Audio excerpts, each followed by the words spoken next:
Alors, merci beaucoup de nous rejoindre ce soir pour ce deuxième débat sur l'initiative pour une Suisse sans pesticides de synthèse. Euh, donc, euh, donc, on est l'association alternative, une association qui organise habituellement, principalement un festival sur l'écologie chaque année à Yverdon-les-Bains. Et puis, on fait aussi plein d'autres activités pour ouvrir les discussions sur des thématiques liées à l'écologie. Et puis là, avec ces initiatives, on s'est dit que c'était intéressant d'ouvrir un espace un peu de discussion. On voit que les campagnes, elles sont relativement polarisées. Et puis, pour nous, il y avait besoin d'ouvrir cet espace de discussion. Voilà. Et pour le faire, on a choisi de faire deux débats. Un premier qui était mardi passé avec des agricultrices, agriculteurs, enfin avec des représentants et représentantes du secteur agricole. Et puis aujourd'hui, on a donc le deuxième débat avec différents domaines qui sont représentés, avec des personnes qui sont actives dans les comités pour ou contre l'initiative pour une Suisse sans pesticides de synthèse.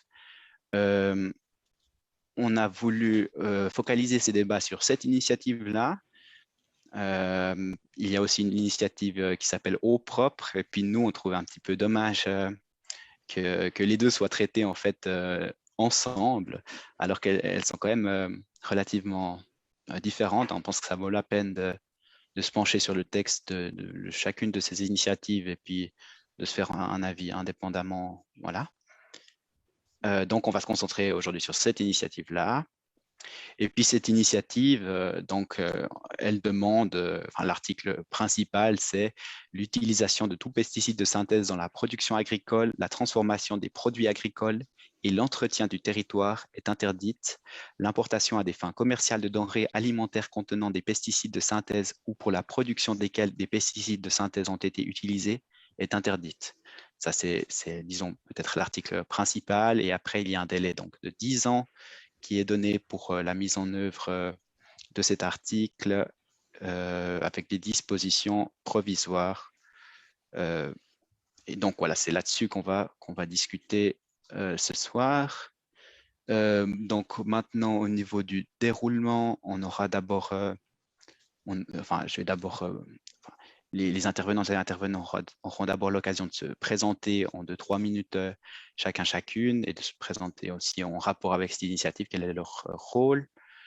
Et puis ensuite, on abordera un certain nombre de questions qu'on a préparées. Le public, vous avez la possibilité de réagir dans le chat du Zoom ou également par commentaire en Facebook Live pour les personnes qui nous suivent depuis Facebook.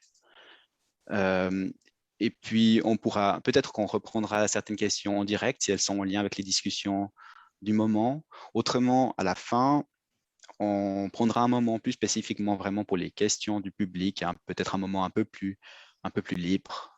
Voilà, donc on a deux personnes qui scrutent les commentaires pour être à l'affût de vos questions.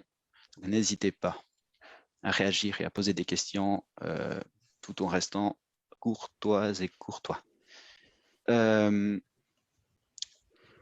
Voilà, est-ce qu'il y a encore quelque chose à dire pour le déroulement?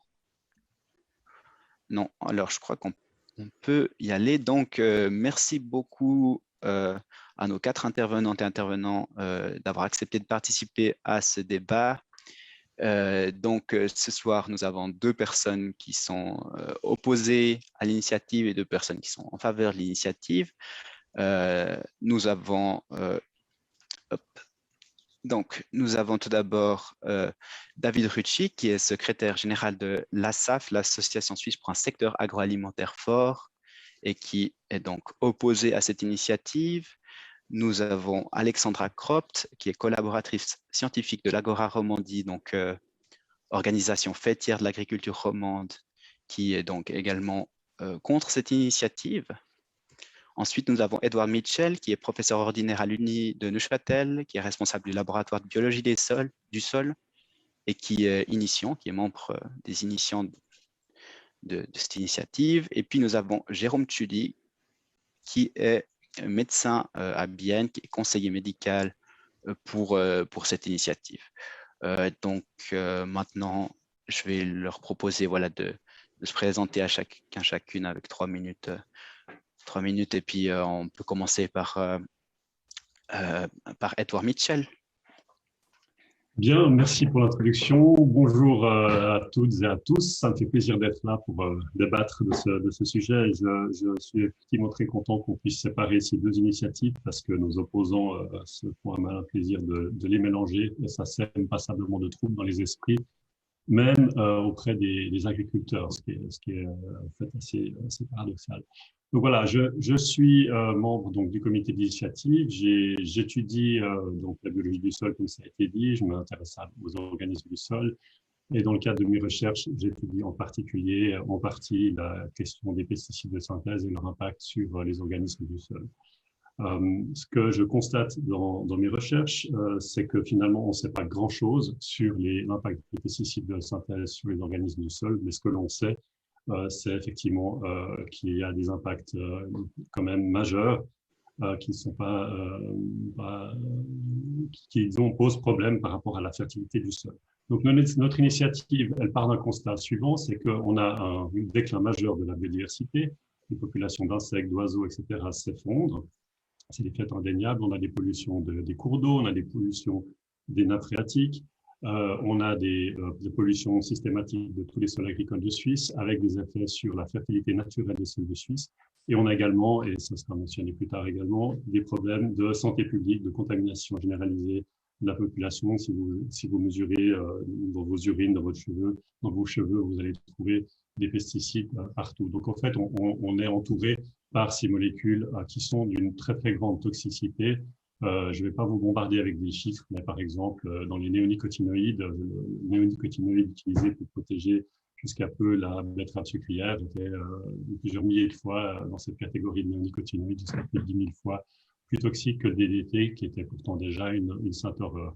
Donc, je dirais peut-être pour fixer les choses, en fait, très simplement, et c'est finalement en présentant la chose à des étudiants, au bout d'un moment, quelqu'un a levé la main qui dit mais finalement, c'est assez étonnant de penser qu'on peut utiliser des molécules d'une toxicité telle que l'on va détruire des insectes dans des champs qui pourtant les insectes sont très adaptables, très résistants. Quand on veut se débarrasser de certains insectes qui nous embêtent, c'est effectivement très très très difficile. Et donc, on invente des molécules qui détruisent ces insectes et on s'imagine que ces mêmes molécules n'auront aucun impact sur notre propre santé. Là, il y a quand même un raisonnement qui est quelque part assez absurde. Donc, comment sortir de ça? Eh bien, la solution on a tourné ça dans tous les sens et on s'est rendu compte que finalement, le seul moyen de sortir de ce problème, c'était de purement et simplement interdire ces pesticides de synthèse. Pour aussi simplement, on voit déjà tout ce qui est possible, disons, sans ces pesticides de synthèse. L'agriculture biologique nous donne des exemples au quotidien. Et toutes les molécules, tous les produits utilisés dans l'agriculture biologique resteraient autorisés. Donc ça, c'est une chose très importante, c'est qu'on n'interdit absolument pas des molécules produites dans des usines, mais qui seraient des molécules naturelles. Donc c'est que des molécules qui n'existent pas dans la nature qui seraient interdites. On ne touche pas non plus au fourrage, ni aux antibiotiques, ni aux cultures hors sol, etc. Donc on ne demande pas du tout le passage au bio. On prévoit 10 ans pour la transition. 10 ans, c'est court et c'est long. C'est moins que la transition pour une agriculture, pour une exploitation passée au bio. Mais c'est quand même relativement court, ce qui veut dire qu'il faut s'y mettre dès le lendemain de l'acceptation de l'initiative. On a en Suisse des instituts de recherche de niveau international, la classe mondiale. On a les moyens pour relever ce défi. Si un pays qui peut le faire, c'est bien la Suisse. Donc moi, j'ai totalement compris que c'est possible. Voilà. Merci. On va passer maintenant peut-être à Alexandra Kropt. Oui, bonsoir. Merci pour cette invitation. Alors, je suis ingénieure en sciences de l'environnement de l'EPFL. En deuxième formation, j'ai un brevet fédéral de paysanne. Et puis, je suis aussi collaboratrice scientifique chez Agora et j'ai une exploitation agricole dans le Chablais vaudois. Et puis, pour faire bref, hein, pour résumer, par rapport à tout ce qui a été dit par M. Mitchell, j'ai envie de dire qu'on entend bien ce que vous nous dites, on comprend bien vos attentes, et c'est dans ces directions que le secteur agricole veut aller, mais pas avec les solutions que vous proposez, qui nous semblent totalement inadéquates et irréalistes. D'accord. Donc, on peut passer à M. Tchoudi, Jérôme Tchoudi. Alors oui, moi je suis pour des questions de santé, parce que je suis toujours étonné de voir qu'on en parle très très peu en relation avec ces initiatives, et surtout celle-ci aussi. Et ça fait pas la première présentation que je fais, donc j'ai fait l'expérience que beaucoup de gens ont des difficultés à comprendre ce que sont ces études épidémiologiques et tout. Donc, je me suis dit que j'allais présenter un exemple tout simple qu'on peut comprendre pour voir les impacts que ces insecticides, enfin, ces pesticides ont sur la santé humaine. Il y a plusieurs études comme ça, mais il y en a une, par exemple, aux États-Unis, où on a collecté des femmes enceintes et on a analysé leur urine pour savoir quels pesticides elles avaient consommé. Et ensuite, à l'accouchement, on a pris le cordon ombilical et on a analysé les pesticides du sang que le bébé a reçu. Aussi pour savoir les pesticides, le nombre de pesticides et les concentrations que ce bébé avait au moment de sa naissance. Et ensuite, on les a suivis pendant plusieurs années, ces enfants. On a fait des tests d'intelligence, de capacité motrice. On a regardé comment ces enfants se développaient à l'école aussi. Et on s'est aperçu que plus il y avait d'insecticides dans l'urine de leur mère et dans leur cordon ombilical, plus ces enfants étaient handicapés avec des déficits cognitifs, c'est-à-dire qu'ils n'arrivaient pas à se concentrer, déficit de concentration, de capacité intellectuelle à l'école, et aussi motrice qui pouvait aller jusqu'à des tremblements suivant les concentrations de pesticides dans leur cordon. Donc, ça a permis de voir qu'il y avait une relation entre ces pesticides et les déficits cognitifs des enfants. Et la communauté européenne a fait une grande étude, la Commission européenne, sur ce problème-là. Et ils ont évalué les coûts de ces déficits d'intelligence et cognitifs des enfants pendant une année dans la communauté européenne à 125 milliards d'euros. Donc, ce sont des enfants partis qui sont fortement handicapés, qui seront en home, en institution toute leur vie. Évidemment, pour tout le monde, c'est clair que ça coûte. Alors, 125 milliards d'euros par année, c'est juste pour donner une idée que tout ça, ce n'est pas anodin. Merci. D'accord. Très volontiers, on vous demandera, quand vous donnez comme ça des études, on vous demandera si c'est possible à la fin, après peut-être de nous transmettre, comme ça on peut documenter un petit peu, parce que je pense que c'est intéressant d'avoir toutes ces sources. Et puis on peut passer maintenant à Monsieur David Rucci. Bonsoir à tout le monde. Merci tout d'abord à Alternative Y d'organiser ce débat sur une question d'actualité et une question qui nous intéresse tous. Je vais commencer par me présenter. Donc, David Rucci, j'ai une formation d'agriculteur avec un CFC d'agriculteur à la base, des études d'ingénieur agronome en économie agraire et ainsi qu'un master en administration publique de l'IDEAP à Lausanne. Notre association, l'association suisse pour un secteur agroalimentaire fort, compte 70 membres. Dans ces 70 membres, ce n'est pas des multinationales industrielles, mais c'est des entreprises familiales, des PME, qui œuvrent tous les jours pour que les gens aient une nourriture saine à manger en Suisse, une nourriture locale. Donc ça, c'est les personnes que nous représentons dans cette association. Cela pour que ce soit clair à ce niveau. nous sommes opposés à cette initiative Futur 3, vu que c'est de celle que nous parlons ce soir. Nous sommes opposés à cette initiative parce que nous pensons qu'elle a une vision beaucoup trop noir-blanc et un brin utopiste. Si on regarde l'agronomie, c'est une science relativement compliquée. On doit gérer beaucoup de risques et on doit pondérer les choses. Et c'est ce qui me dérange un petit peu dans cette initiative et dans le dialogue des initiants, c'est qu'on joue avec la peur, on joue avec beaucoup d'études et on fait un peu peur aux gens. Je pense que nous avons des objectifs communs. Les objectifs communs, c'est d'avoir une eau potable qui est propre et des aliments sûrs et consommables sur le plan suisse. Et c'est pour ça que je voterai non à cette initiative. Voilà, merci. Donc, on va démarrer avec la deuxième partie, avec les questions. Oui, alors là, on a parlé un petit peu justement des disparitions, enfin, du déclin de la biodiversité. Il y a notamment une étude qui est assez régulièrement citée et qui parle d'un déclin de 75% de la biomasse d'insectes volants entre 1989 et 2015. Donc, c'est une étude qui a été faite dans l'ouest de l'Allemagne et a priori, on peut se dire que ça pourrait être similaire en Suisse.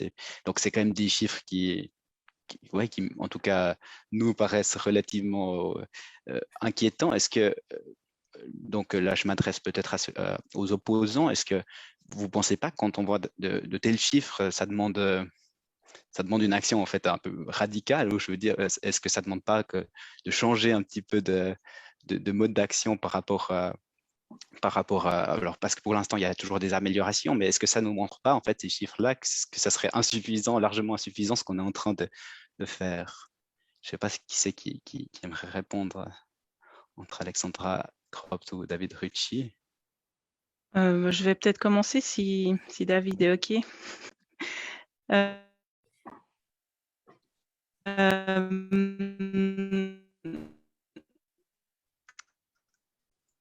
Moi, alors, on ne vous entend pas, malheureusement. On attend un petit moment, parce qu'avant, c'est revenu tout de suite. Avec l'idée de... Bon, Alexandra, on ne vous entend pas, malheureusement. Je vous proposerais peut-être d'essayer de couper un peu un moment votre vidéo. Peut-être que de cette manière, on pourra vous entendre, parce que là, on ne vous entend pas depuis le début de votre intervention. Ah, est-ce que vous m'entendez? Oui, maintenant, on vous entend. Alors maintenant, c'est bon. D'accord. Voilà. Alors, je m'excuse, je reprends. Donc, je disais qu'en 2008, l'OFAG et l'OFEV ont publié des objectifs environnementaux pour l'agriculture et que l'idée de base, c'était d'avoir des objectifs environnementaux pour tous les secteurs qui étaient concernés par l'environnement. Dans ce document, l'OFEV précise qu'on définira des objectifs environnementaux généraux qui seront ensuite précisés pour les différents secteurs contribuant largement à les atteindre.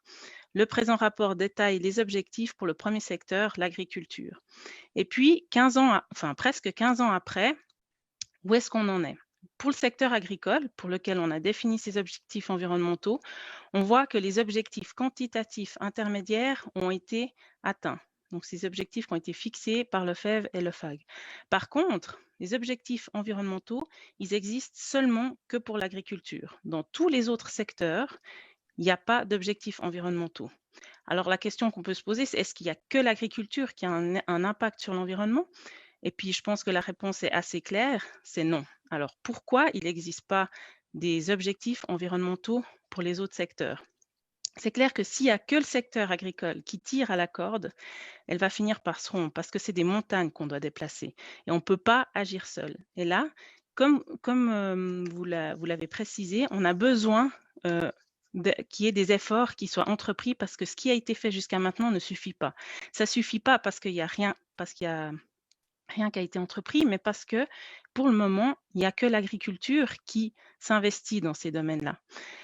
Et puis, je ne parlerai pas de changements qui sont radicaux, parce que le radicalisme, c'est jamais très bon, mais je pense qu'un des changements participatifs et collaboratifs sont impératifs. En ce qui concerne les fondements de la biodiversité, c'est clair que c'est alarmant pour l'humanité. Et si nous, on veut survivre à cette extinction massive, il faut qu'on arrête de se tirer une balle dans le pied. Par contre, si on entend créer une nouvelle niche écologique, alors il n'y a pas de problème, on peut continuer sur cette lancée. Mais comme je l'ai dit, il faut qu'on soit tous en train de tirer à la même corde. Et pour le moment, ce n'est pas le cas. C'est important que les autres secteurs participent aussi à cet effort. Seule l'agriculture, elle ne pourra pas le faire. Et c'est aussi un problème avec cette initiative parce que finalement, elle s'attaque qu'aux pesticides de synthèse, alors qu'il y a bien d'autres substances qui sont problématiques pour l'environnement et pour la santé humaine. À commencer par les médicaments qui ont les mêmes effets que les pesticides de synthèse. On ne peut pas croire qu'on utilise un antibiotique et puis qui va détruire seulement le virus qui est concerné. Oui, alors ça, c'est une critique assez récurrente sur cette initiative. Moi, j'aimerais bien savoir ce que répondent les initiants sur le fait que est-ce qu'on finalement, on ne mettrait pas trop de charges sur l'agriculture par rapport à d'autres secteurs? Et puis, sur la question, est-ce que quels sont les impacts des médicaments, par exemple, par rapport aux pesticides? Pourquoi? Donc, Jérôme, peut-être? Pardon, oui, Jérôme. Oui. Je me sens concerné dans ce sujet. Donc, les médicaments, ce n'est pas tout à fait la même catégorie.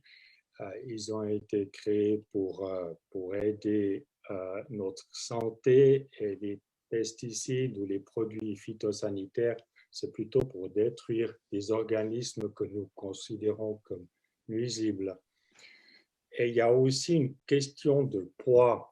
Si nous regardons le secteur agricole et son impact sur l'environnement avec toutes ces tonnes de nitrates qui sont répandues dans l'environnement avec le lisier et les pesticides qui se retrouvent en partie aussi dans notre eau potable, mais sinon partout dans l'environnement, nous avons un impact majeur sur l'environnement qui est très important. Les médicaments, on n'en dit pas du tout. Il y a du boulot à faire aussi, mais l'impact sur l'environnement, je considérais quand même comme moindre, puisque l'étude de l'observation des eaux souterraines en Suisse, qui vient de sortir là, il y a 2 ans, en 2019, elle ne trouve que très peu de médicaments dans l'eau potable et à des concentrations basses. Donc, alors que les autres substances sont beaucoup plus importantes. Maintenant, encore une remarque pour les différents secteurs. Donc, l'initiative, elle s'occupe aussi des privés. Et nous savons que les privés répandent beaucoup plus de pesticides dans leurs jardins que les agriculteurs sur leurs champs. En Allemagne, nous avons des chiffres de 27 000 tonnes de pesticides pour l'agriculture en Allemagne et de 4 400 tonnes pour les privés dans leurs jardins sur seulement 2,6% de la surface allemande. Donc, on voit que les privés n'ont aucune notion, mais ils n'ont pas de formation non plus. Ils achètent les pesticides dans les supermarchés et ils les répandent. Et quand je vois que les enfants jouent par terre et que c'est utilisé dans la maison ou dans le jardin et que les enfants ensuite mettent les mains dans les bouches, ça me donne des frissons. Voilà. Merci. Peut-être. Oui. Je pourrais juste préciser que les nitrates ne sont pas visés par l'initiative que M. Mitchell représente ce soir, donc ça rentre pas dans. Il n'y aura aucun effet sur les nitrates si cette initiative est acceptée. Et puis ensuite, si j'utilise un antimycosique, une crème antimycosique pour appliquer sur le corps, finalement, j'utilise un fongicide. Donc, pour moi, je ne vois pas la différence. Dans la CIPEL, selon les rapports de la CIPEL, il y a 2/3 de médicaments dans les eaux du Léman contre 1/3 de pesticides. Alors, je ne pense pas qu'en termes de quantité, on peut parler de quantité minime en ce qui concerne les médicaments. J'aimerais peut-être intervenir sur deux petits points ici. Le premier, c'est quand il a été question de la baisse de la biodiversité, elle est en fait particulièrement marquée dans les zones agricoles. Elle se porte, la biodiversité dans les forêts, dans les zones alpines se porte beaucoup mieux. Donc, on a effectivement principalement un problème dans les zones agricoles. Et de tous les facteurs à l'échelle mondiale qui ont été identifiés comme étant responsables du déclin de la biodiversité, il y a des facteurs, bien sûr, comme la destruction des habitats et le changement climatique, mais les pesticides de synthèse sont identifiés comme un des principaux facteurs. Et de tous les facteurs les plus importants, c'est le seul sur lequel on peut agir rapidement. Inverser le changement climatique, on y travaille, mais ça va prendre du temps. Reconstituer des écosystèmes qu'on a détruits et transformés en aéroports ou Dieu sait quoi, ben on peut un peu oublier. Donc là, c'est un des facteurs sur lesquels on peut travailler. Par rapport à ces différentes pollutions des eaux, on nous rétorque toujours, oui, il y a des pollutions dans le Rhin ou dans le lac, mais ce qu'il faut comprendre, c'est que la majeure partie du territoire suisse, c'est des zones agricoles, là où en tout cas habite la majeure partie de la population. Et c'est dans ces régions-là que l'on a des pollutions majeures et régulières des cours d'eau. On a du déclin de biodiversité aquatique. Les pêcheurs qui nous soutiennent d'ailleurs savent bien pourquoi ils nous soutiennent, parce que c'est une catastrophe. Et puis ces eaux-là, eh bien, elles alimentent également les nappes. Et vous savez qu'en Suisse, plus d'1 million de personnes sont exposées à une eau de nappe, donc une eau potable qui est contaminée par le chlorothalonil. Pour dépolluer ceci, ça coûte extrêmement cher. Il faut acheter des équipements qui coûtent quelque chose comme 2 millions de francs. Vous pouvez imaginer que pour une petite communauté rurale, par exemple, un petit village, c'est des frais qui sont juste impossibles. Donc voilà, il faut remettre un petit peu les choses en perspective. J'aimerais également compléter encore sur le premier point, vu que nous sommes encore dans les insectes, en principe. Donc, vous rappelez également un chiffre, qu'en Suisse, jusqu'à peu, on perd 1 mètre carré chaque seconde de terre agricole, principalement aussi à cause du bétonnage. Donc, je pense que pour les insectes, ce n'est pas non plus très positif si toute la Suisse se retrouve bétonnée. L'impact de la civilisation, d'une population dense, 8 millions d'habitants dans un certain espace, ça a des impacts. Ça a des impacts sur la biodiversité, ça a des impacts sur la faune, la flore qui nous entoure. Et on a un peu l'impression qu'on cherche une causalité dans l'agriculture parce que c'est pratique. Et ce lien de causalité, il est un petit peu facile parce que finalement, ça touche relativement peu de monde. On a aussi la pollution lumineuse, on a des initiatives de certaines communes pour éteindre les lumières la nuit, pour essayer d'y remédier. Donc, on voit que la problématique, elle est relativement complexe. Ensuite, en entendant les initiants, on a un petit peu l'impression que ces produits sont répandus à travers le sol, hautement toxiques, etc. J'aimerais quand même rappeler, et c'est important, que tout produit qui est utilisé fait face à une procédure complexe d'homologation. Cette procédure, actuellement, elle fait intervenir 4 offices fédéraux différents, en passant par l'environnement, la santé publique, l'office aussi de l'agriculture. Et il y a des études scientifiques qui sont faites, et ces produits, ils ne sont pas simplement admis et répandus. Sur le chlorothalonil, on a une polémique assez importante qui est en cours. Il y a des décisions qui sont prises dans les tribunaux sur la toxicité de ce produit. Et actuellement, je pense qu'il faudrait boire une centaine de baignoires d'eau pour arriver à atteindre la toxicité. Ce qui me fait dire un des éléments importants par rapport à ça, et c'est bien connu de la médecine aussi, déjà Paracels disait que c'est la dose qui fait le poison, et il ne faut pas non plus exagérer quand on trouve des traces, et des traces avec un bon spectromètre de masse, c'est très facile à trouver des traces de tout un peu partout. Voilà, merci. Peut-être on va passer un petit peu à la suite du débat. Là, on a pas mal parlé de... Je pense que Jérôme devrait répondre sur la question de... Alors, on laisse encore Jérôme répondre rapidement. Je suis obligé. Oui, j'essaye. Donc, la dose qui fait le poison, ça concerne certains produits, c'est vrai, les poisons de concentration.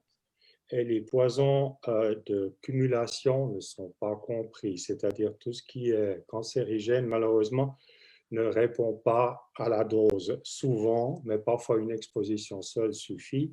Et parfois, c'est une répétition d'exposition qui mène au même résultat de cancer. C'est d'ailleurs pourquoi que cette procédure d'homologation qui concerne surtout la toxicité aiguë qui est faite, il n'y a aucun doute. Nous n'avons pas d'intoxication, très peu d'intoxication aux pesticides aigus. Par contre, nous avons des problèmes à long terme et ceux-ci n'apparaissent que plus tard et c'est relativement difficile après à prouver avec des études épidémiologiques. Donc là, je dirais, le clavatanolol, faites attention, nous allons tous encore vivre le moment où on va le défendre et ça s'approche, enfin c'est d'ailleurs déjà défendu, mais les métabolites seront de nouveau déclarés pertinents. Voilà. Puis les autres problèmes environnementaux, on est d'accord. Alors, nous avons une construction massive dans ce pays, nous avons une densité de population, nous avons pollution lumineuse, tout ça. On est tous d'accord, il y a du travail à faire. Mais nous nous occupons essentiellement maintenant de l'impact des pesticides sur la biodiversité et l'environnement. J'avais peut-être encore une petite question, peut-être d'abord pour les initiants. Pourquoi en fait la distinction, elle se fait au niveau de synthèse ou pas de synthèse? Est-ce que c'est parce que les pesticides de synthèse seraient, enfin, parce que c'est vrai qu'on a entendu aussi au débat la semaine passée que parfois avec des pesticides de synthèse, en fait, on pourrait mieux cibler certaines maladies ou certains champignons, alors que les pesticides peut-être naturels, des fois, ont un spectre plus large et puis finalement, peut-être pourraient causer plus de dommages pour certaines espèces. En tout cas, c'est ce qu'on a, quelque chose qui est ressorti d'un agriculteur la semaine passée. Alors, finalement, pourquoi mettre la limite ici entre synthèse et puis naturel? Enfin, ouais. Alors, je peux répondre à cette question. On a effectivement réfléchi à ce problème.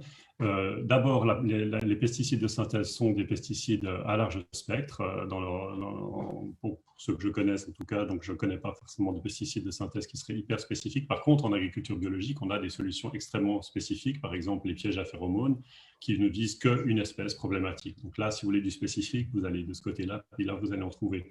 Les pesticides de synthèse sont des molécules qui n'existent pas dans la nature. C'est une des grandes différences. Outre le fait qu'elles sont extrêmement toxiques, je vous ai parlé de l'exemple des néonicotinoïdes tout à l'heure.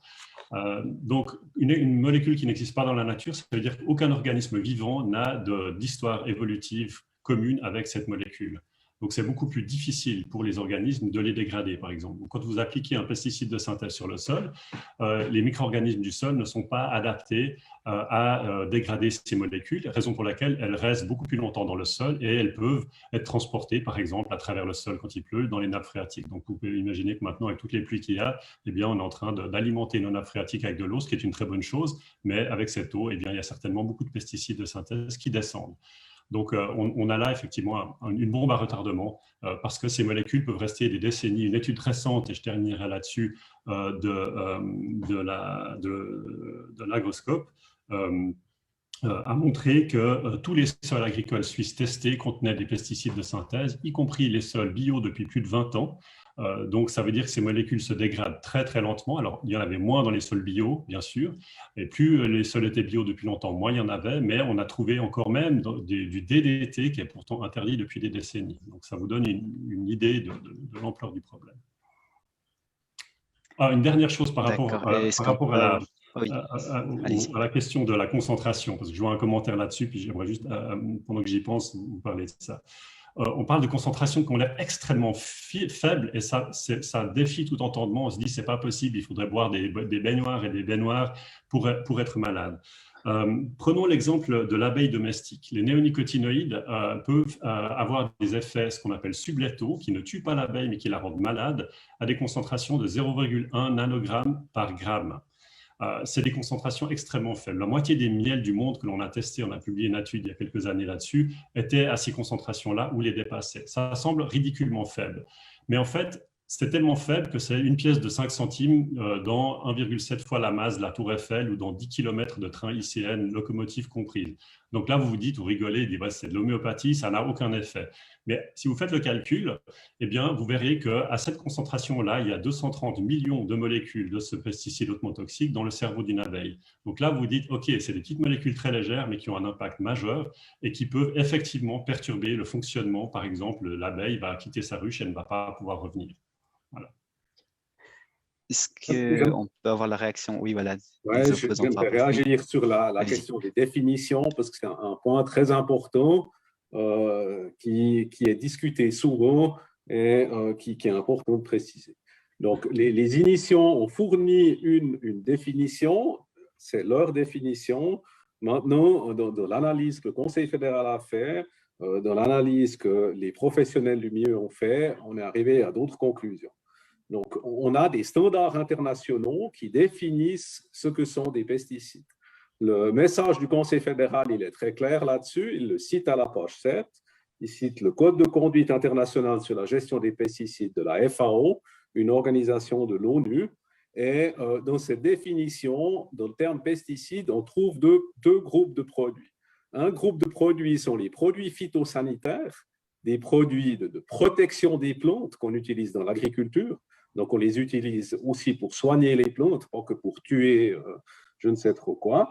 Et un autre groupe qui sont les biocides. Et ces biocides, ils sont utilisés dans la transformation alimentaire et ils sont utilisés pour gérer l'hygiène, pour gérer la désinfection et la sécurité des produits. Et c'est aussi la raison pour laquelle l'ensemble du secteur agroalimentaire, toutes les entreprises de transformation, beaucoup de métiers de l'agroalimentaire sont opposés à cette initiative parce que vous voulez enlever les biocides qui sont nécessaires pour assurer la sécurité des produits. Et dans certains cas, on a fait des enquêtes auprès des entreprises, dans certains cas, vous n'avez pas d'alternative. Un couteau, un outil, un ustensile, vous pouvez le mettre dans un stérilisateur, mais vous ne pouvez pas passer dans un stérilisateur une pièce entière, un atelier entier de transformation ou une chaîne de mise en bouteille. Là, vous êtes obligé d'utiliser des biocides et c'est pour ça que le secteur agroalimentaire s'oppose à cette initiative. Sur le terme de synthèse, ici, le message du Conseil fédéral, il est clair. Le terme de synthèse, il fait, selon ce message, référence au processus de fabrication. Donc, si le processus de fabrication, il est synthétique, ça veut dire qu'un produit est de synthèse. On a dit après que pour les abeilles, certains produits biologiques n'étaient pas toxiques. Là, je ne suis pas du tout du même avis. On a une molécule qui s'appelle le spinosade, qui est un produit bio, hautement toxique pour les abeilles. C'est du reste la raison pour laquelle il n'est pas homologué sur les cultures de colza, parce qu'il dégomme tout. C'est un produit qui est très efficace, qui est entièrement bio. Donc ici aussi, des différences. Ensuite, encore sur les biocides, là, on a une définition claire aussi du secrétariat d'État à l'économie, le SECO, qui nous dit que les biocides sont tous les produits qui agissent de manière biologique ou chimique.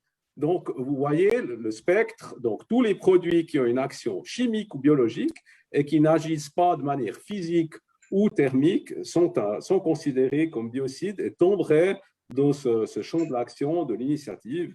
Et cela nous fait très peur, nous fait très souci pour assurer l'hygiène, la sécurité des produits dans la transformation alimentaire. C'est pour ça qu'on est opposé à cette initiative.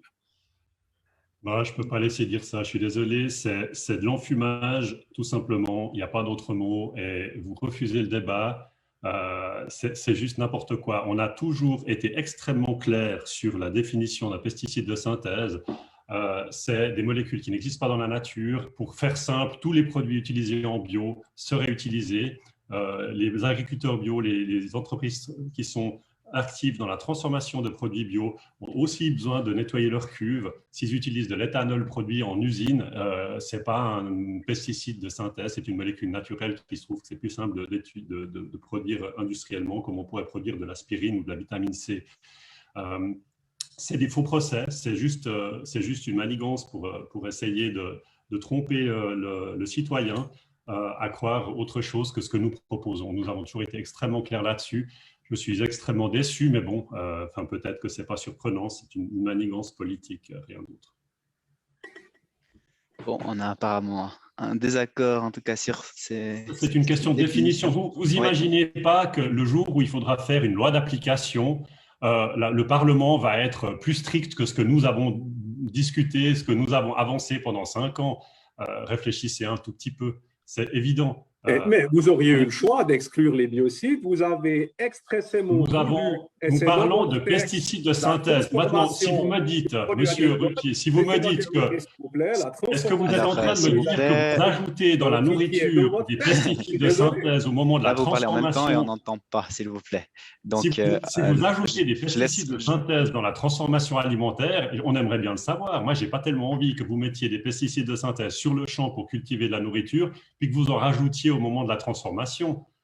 Ça serait un scandale. Si vous devez nettoyer une cuve, vous n'avez pas besoin de mettre des néonicotinoïdes dans une cuve. Vous utilisez peut-être de l'éthanol ou vous utilisez il y a tout plein de produits qui sont des produits naturels qui fonctionnent très bien pour ça. Moi, je n'arrive pas à croire que vous avez besoin d'utiliser des pesticides de synthèse pour nettoyer une cuve. Voilà.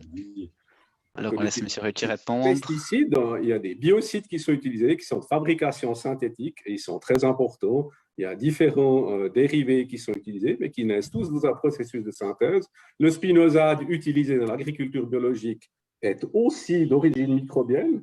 Il est issu d'une fermentation industrielle qui est un procédé de synthèse.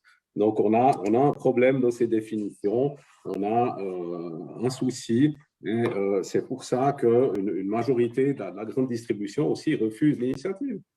Alors, je vais vous dire une chose. Je peux prendre la parole, s'il vous plaît? C'est la parole à Alexandra Kraft.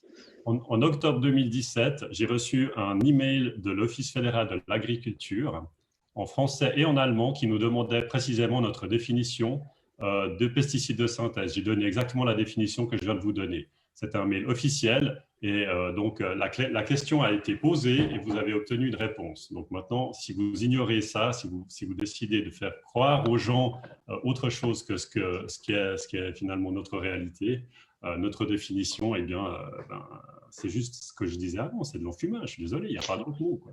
Alors, j'aimerais juste, cette question a aussi été posée dans l'interpellation 1938-26 d'Aline Trade. Et la réponse du Conseil fédéral est assez claire. Le Conseil fédéral a souligné que le mot pesticide est, d'après les bases juridiques en vigueur, un terme générique désignant à la fois les produits phytosanitaires et les biocides. Alors, quand vous parlez de pesticides de synthèse, vous parlez des produits phytosanitaires de synthèse ainsi que des biocides de synthèse, conformément à la loi, la base juridique qui est en vigueur. C'est la réponse officielle du Conseil fédéral qui date de 2019.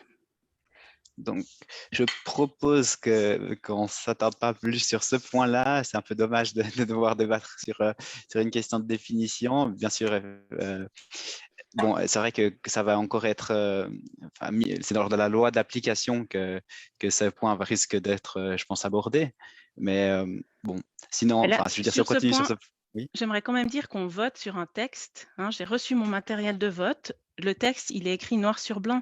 Je ne peux pas faire des suppositions sur ce qu'ont pensé les initiants, sur ce qui va être dans la loi d'application. Le 13 juin, je vais mettre dans l'urne mon bulletin de vote sur la base du texte qu'on m'a soumis. Voilà, et ensuite, il y aura une loi d'application qui va être faite. Et puis, c'est vrai qu'on ne peut pas deviner exactement ce qui sera dedans. Mais je veux dire, il y aura encore une étape ensuite. Donc maintenant, je pense qu'on ne va pas avancer beaucoup si on reste sur ce point, malgré tout. Donc, je vous propose de passer un petit peu à la suite. Donc, oui. Une question qui est sortie un petit peu la semaine passée, lors du débat avec les personnes du champ agricole, c'était que le fait d'interdire les pesticides de synthèse pourrait avoir en fait des effets, quelques effets de bord négatifs sur l'environnement, parce qu'on ne pourrait… Ah, il y avait monsieur… Oui, je donnerai la parole après. Il pourrait y avoir des effets de bord négatifs en fait sur l'environnement, parce que se passer des pesticides de synthèse demanderait en fait davantage de mécanisation. Et puis, ce qui signifie davantage tasser les sols, puis aussi peut-être davantage d'empreinte carbone. Qu'est-ce que vous en pensez, les initiants, est-ce qu'il n'y a pas des effets de bord un peu problématiques?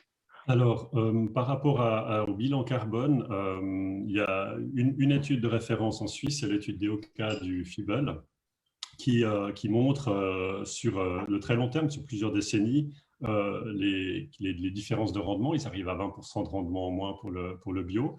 Mais ce qui est intéressant, c'est que la production par unité de matière produite, le bio consomme 20% de moins d'énergie. Donc là, on a un impact en fait positif sur le bilan énergétique. Et en fait, c'est vrai qu'on pense en général à cette question de tracteur qui doit passer plus souvent pour un traitement mécanique, mais il y a tout le reste des impacts que l'on ne voit peut-être pas sur les produits que l'on met ou que l'on consomme pour les intrants, que ce soit les engrais, les pesticides, etc. Par rapport à l'impact du tracteur et le tassement du sol, ce qu'il faut voir aussi, c'est que quand on n'utilise pas de pesticides de synthèse, on a plus d'organismes vivants, on a plus de diversité, on a une plus grande abondance d'organismes du sol et on a une meilleure structure du sol. Et ça, c'est aussi l'étude du FIBEL qui le montre. Les sols gardent mieux leur structure, ce qui veut dire qu'il y a moins d'érosion quand il pleut. Les agrégats du sol sont plus stables et il y a plus de vie dans le sol pour l'aérer, etc.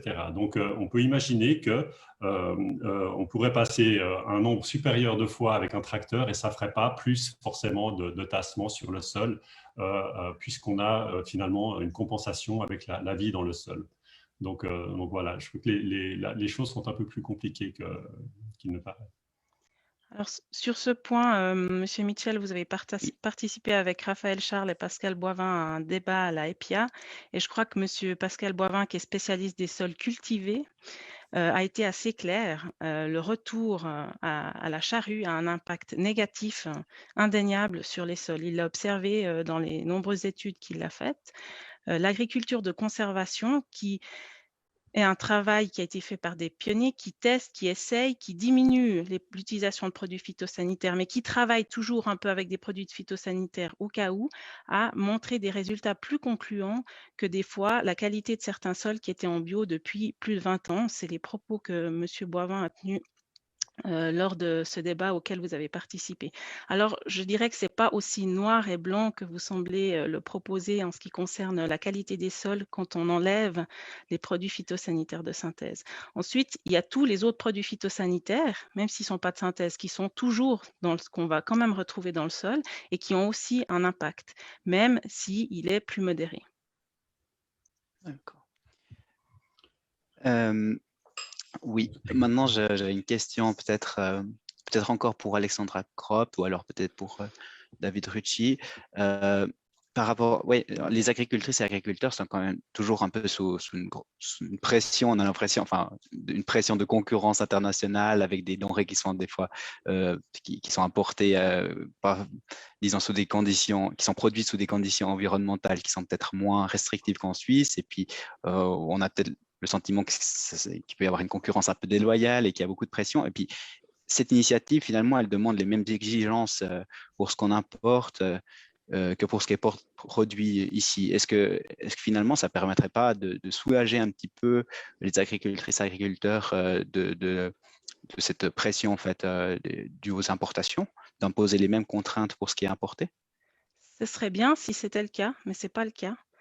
Dans l'avant-propos des objectifs environnementaux pour l'agriculture dont je vous ai parlé tout à l'heure, on pouvait aussi lire, je cite, « Dans une politique agricole visant une agriculture durable, les dimensions écologiques, économiques et sociales doivent avoir une importance équivalente. » La question de la durabilité n'est pas du tout prise en compte par l'initiative et encore moins par l'autre initiative. Il n'y a aucune exigence concernant les aspects socio-économiques pour les produits qui sont importés. En Suisse, il y a un cadre légal qui entoure le travail des ouvriers agricoles, les salaires, les assurances, les heures de travail, les vacances, perte de gains, etc. Les travailleurs saisonniers étrangers sont aussi annoncés auprès des autorités compétentes. Alors, ça me donne quoi cette initiative? Je vais pouvoir consommer en février, merci la grande distribution, des fraises sans produits phytosanitaires de synthèse qui sont récoltées par des migrants, voire des enfants payés au lance-pierre lorsqu'ils sont payés, qui vivent dans des conditions sanitaires qui ne sont même pas conformes à l'ordonnance suisse sur la protection des animaux. Moi, j'ai beaucoup de peine avec ça.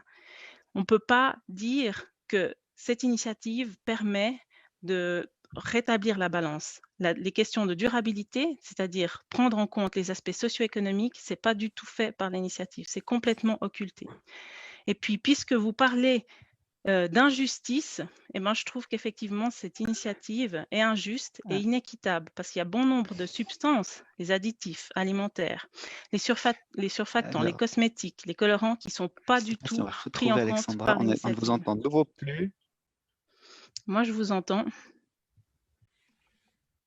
Je vous entends? Oui, c'est bon. Vous ne m'entendez pas? Si. Alors, Alexandra, on vous entend très très mal et puis là, on a de nouveau perdu votre partie à partir des injustices. Ouais, les injustices, je disais juste qu'elle est injuste. Ah, c'est peut-être moi. Non, moi je suis toujours sur le Zoom. Vous m'entendez toujours? Je crois qu'il y a un petit souci. Moi, je vous entends. C'est bon. Ok, alors reprenez, Alexandra. On n'a pas, enfin moi en tout cas, je n'ai pas entendu la dernière partie de ce que vous avez dit. Donc vous parliez d'injustice sociale. Alors, je parlais d'injustice par rapport à l'initiative parce qu'elle ne tient pas compte de d'autres substances qui sont largement problématiques pour la santé humaine. Les additifs alimentaires, les surfactants, les cosmétiques, etc. Et puis, avec cette initiative, on a un peu l'impression que si on enlève les produits phytosanitaires de synthèse, on règle la question, alors que ce n'est pas du tout le cas. Les produits phytosanitaires de synthèse, c'est la pointe de l'iceberg et il y a toute une montagne dessous où il faut aussi agir. Et c'est aussi tromper la personne qui va voter en lui faisant croire que finalement, elle aura une meilleure... des produits meilleurs alors qu'il y a d'autres problématiques qui vont perturber son état de santé. Est-ce que je peux avoir la réponse de Jérôme? Oui. Oui, vous ne pouvez quand même pas tout mettre sur le dos de l'initiative. On ne peut pas s'occuper des médicaments, des cosmétiques, de l'industrie et de tout en même temps. On s'occupe pas? Vous m'entendez? Non? Oui. On s'occupe des pesticides de synthèse. Et les pesticides de synthèse, c'est déjà un tout grand point avec 2000 tonnes par année qui sont répandues dans l'environnement. Pour les cosmétiques, je ne sais pas. On est d'accord, il y a des perturbateurs endocriniens dans toutes ces substances. Nous savons qu'ils agissent à des doses infinitésimales, que ce soit les hormones dans les médicaments ou justement dans les pesticides aussi, où nous ne sommes pas protégés par l'homologation aussi stricte qu'elle soit. Donc là, il y a un gros problème. On s'en occupe avec l'initiative. C'est une possibilité de régler un problème, même si ça ne règle pas tous les problèmes. Vous ne pouvez pas tout charger sur l'initiative, ce n'est pas possible. On charge tout sur les agriculteurs. Mais non, on est là pour aider les agriculteurs. Les agriculteurs sont les premières victimes. Ils ont leur cancer et ça, tout le monde on n'en parle pas. Ils ont les cancers, les lymphomes, ils ont les leucémies pour les enfants, les tumeurs cérébrales pour les enfants, ils ont aussi les cancers de prostate, 2 fois plus fréquents que dans la population. Ça, on s'occupe de la santé des agriculteurs. On essaye de les aider. Voilà. Il y a beaucoup de facteurs qui conduisent à cela, le stress, etc., dans une société qui vit à 200 à l'heure. Vous avez parlé du découragement des agriculteurs et puis de la concurrence par rapport à l'étranger. Alors, oui, l'initiative, elle crée une pression supplémentaire parce qu'elle fait une expérience unique au monde en voulant interdire les biocides et les produits phytosanitaires, ce qu'aucune autre entreprise agroalimentaire ne connaîtra au monde. Donc, nous, on a analysé la chose. Ça, pour les entreprises agroalimentaires suisses, ça veut dire qu'il faudrait changer, théoriquement, en mettant en œuvre cette initiative, 90% de l'approvisionnement de la matière première. 90% doit être changé parce qu'actuellement, le marché du bio, c'est à peu près 10%. Donc, 90% de changements à effectuer, ça représenterait sur 2 marchés où on est actif, aussi dans le Nord Vaudois, 21% du café bio à acquérir sur le marché mondial et 50% du cacao bio. Donc, je vous laisse envisager les augmentations de prix que ça engendrerait, et ce n'est pas sûr que ces produits en qualité bio soient disponibles sur le marché. Donc oui, l'initiative crée un désavantage concurrentiel majeur pour tout le secteur agroalimentaire suisse, et ce n'est pas certain que ces entreprises arrivent à écouler ces produits qui seraient beaucoup plus chers sur des marchés où on exporte. Et les autres problèmes qu'on a au niveau international, c'est qu'il y a des standards d'hygiène à respecter. Et là aussi, on ne peut pas non plus faire un Alleingang de la Suisse sans tenir compte des différents standards. Et on doit rester compatible avec ces standards internationaux. Ça, c'est une question que je voulais poser justement aux initiants. Est-ce que c'est question de limiter les importations? Est-ce que c'est compatible finalement avec nos accords internationaux avec, est-ce que c'est possible? Oui, j'aimerais quand même souligner 2-3 choses rapidement.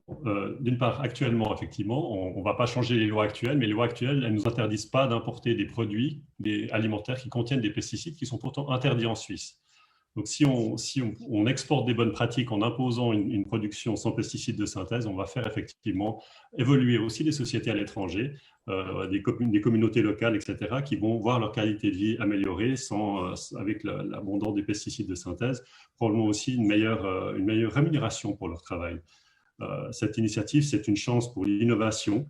Il faut quand même aussi le remarquer, on a une tendance mondiale qui va vers l'abandon de ces pesticides, et pour une fois, la Suisse pourrait être pionnière. Il ne faut pas oublier non plus qu'on a 10 ans pour faire le changement, et les productions de transformation en Suisse, le cacao, le café, vous savez, il y a beaucoup de production, c'est beaucoup des petits producteurs qui parfois n'utilisent même pas de pesticides de synthèse, tout simplement parce qu'ils ne peuvent pas se les payer, mais il n'y a pas de certification sur ces produits. Donc, il y a déjà un travail à faire là-dessus. J'en ai discuté avec Alexandre Sacerdotti, qui est l'ancien PDG de Villars Chocolat, donc il connaît un petit peu le sujet. Et il m'a clairement dit que c'était tout à fait possible, en tout cas sur une période de 10 ans, d'augmenter considérablement la quantité de cacao bio, et j'imagine que pour le café, c'est pareil.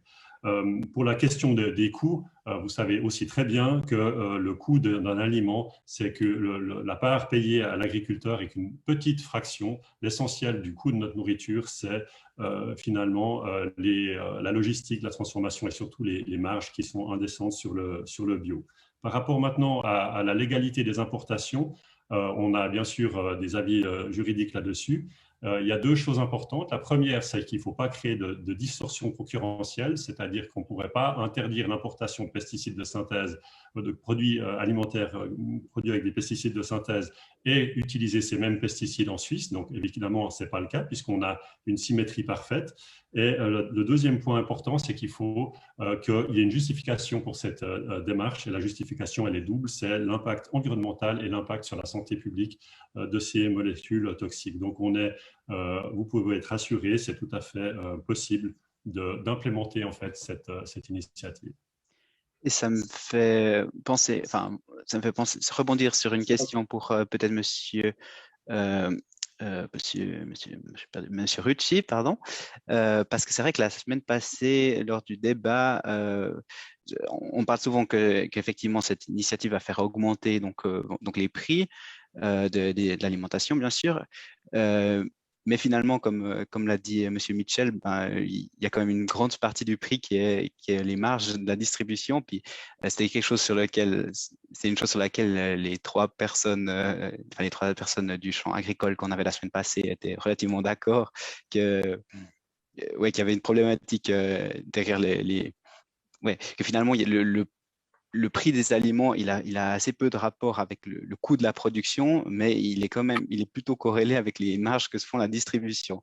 Alors, qu'est-ce que vous auriez à répondre à ça? Est-ce qu'on ne devrait pas plutôt essayer de diminuer les marges de la distribution plutôt que s'alarmer d'une augmentation des prix due à une production plus écologique? Alors, je veux déjà répondre à M. Mitchell concernant la compatibilité avec le droit international. Là encore, on a un avis fondamentalement opposé. Les initiants ont une interprétation qui n'est pas celle des personnes qui représentent la Suisse auprès de l'Organisation mondiale du commerce. Je rappelle qu'en Suisse, 1 franc sur 2 est gagné à l'étranger. Et pour la Suisse, l'Organisation mondiale du commerce, les règles internationales de commerce sont quelque chose de très important. Donc, à l'OMC, vous avez une règle de non-discrimination. Vous ne pouvez pas discriminer des produits selon les méthodes de production qui sont abrégées PPM dans le vocabulaire OMC.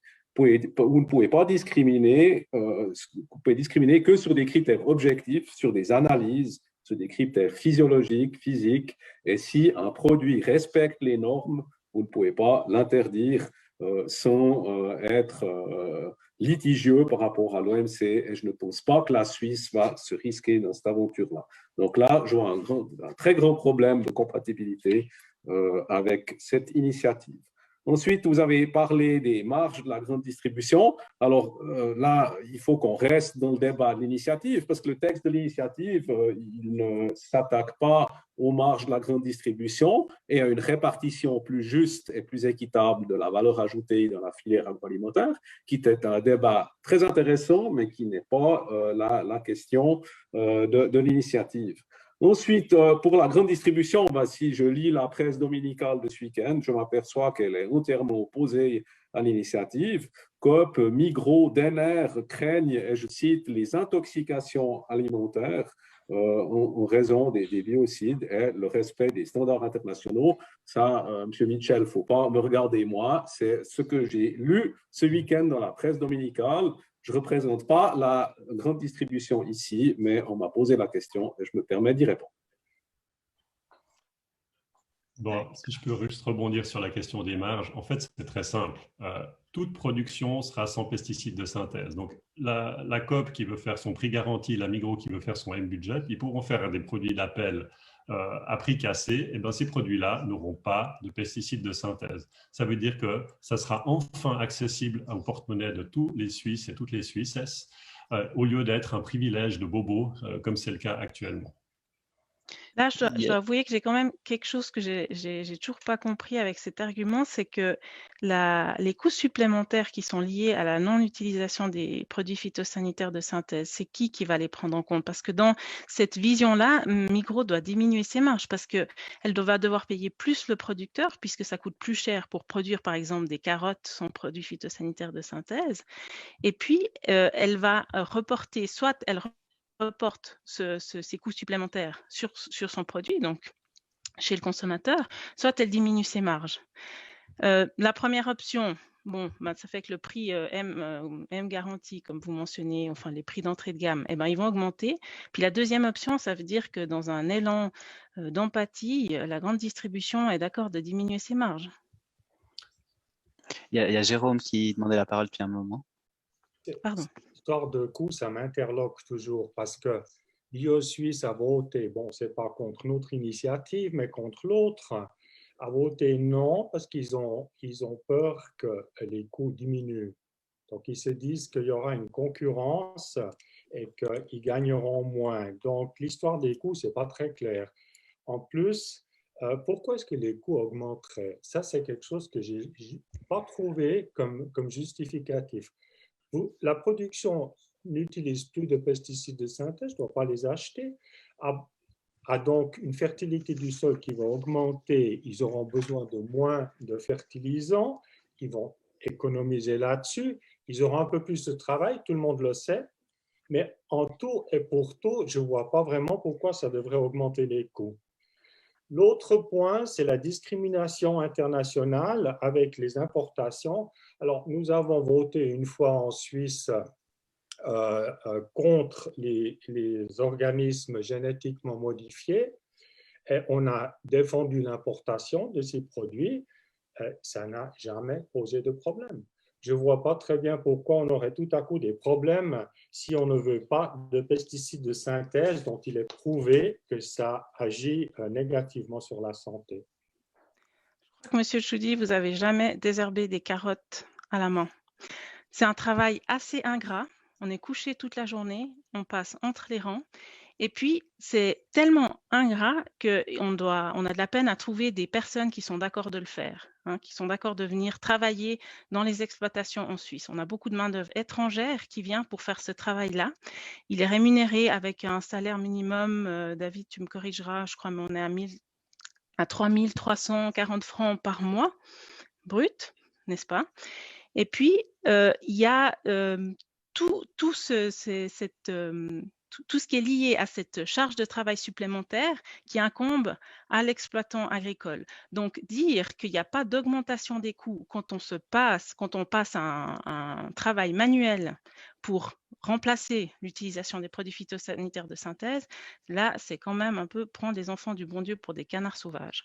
Il y a des coûts supplémentaires, c'est évident, et ce serait très juste que ce soit pris en compte aussi par les initiants dans le texte. Maintenant, c'est trop tard. Donc, moi, j'aimerais savoir qui c'est qui va supporter ces coûts à la fin. Et si c'est la grande distribution, ça m'étonnerait beaucoup. Il y a la question du gaspillage alimentaire qui revient. Oui, on a du gaspillage alimentaire, donc ça va permettre de compenser aussi tout ce qui est lié aux pertes de rendement. Là, de nouveau, c'est un coup de baguette magique. Les consommateurs, ils jettent parce que c'est les ménages qui sont responsables pour environ 38% du gaspillage alimentaire. Un coup de baguette magique, le 14 juin, ils vont arrêter de faire du gaspillage alimentaire parce que l'initiative est passée. On ne vit pas dans un monde où chacun, où tout est beau et il suffit d'avoir la volonté de certains pour que tout le reste suive.